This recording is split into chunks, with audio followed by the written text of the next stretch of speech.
Queen Elizabeth II has attended Royal Ascot every year since she was 19.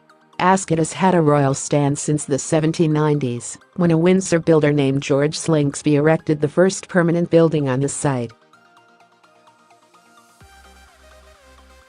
However, the royal enclosure that we are familiar with today was commissioned by King George IV in 1845, and access was restricted to those with a personal invitation from the king. It used to be that no divorced people were allowed in. However, according to the Washington Post, the Queen was in her glass-encased royal box one day, surveying the crowds on the grass below, and inquired of one of her guests who all those people were.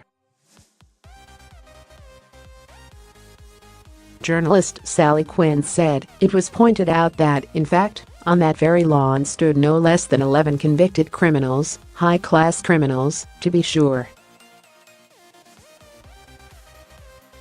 Ms. Quinn also claims that the Queen, reportedly horrified, remarked that if criminals could be accepted in the royal enclosure, then certainly they should consider divorced people.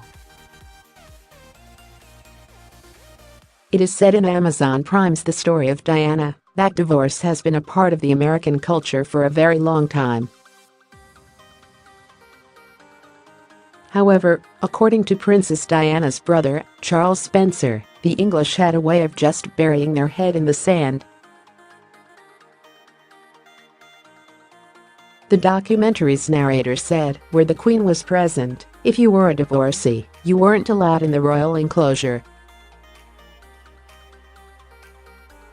So an actual divorce was a very big deal. In 1955, the rules of divorce were relaxed, and divorcees were able to enter the royal enclosure. However, a redevelopment of the enclosure shortly before this had added the new Queen's Lawn, which was by invitation, and the court rules governing divorce still applied.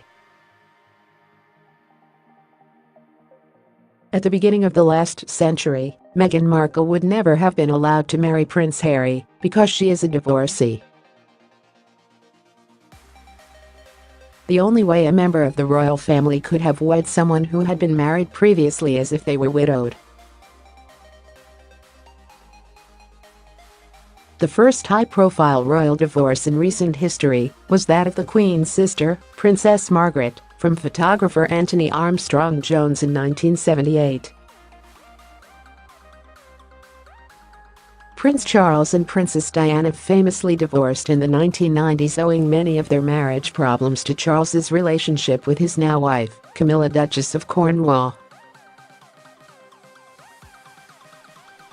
Although the church allowed the divorce, when Camilla and Charles wanted to marry each other, they were forbidden from doing so in a church because their relationship contributed to the failure of their previous marriage. Instead, they married in a civil ceremony and were blessed in a church afterwards.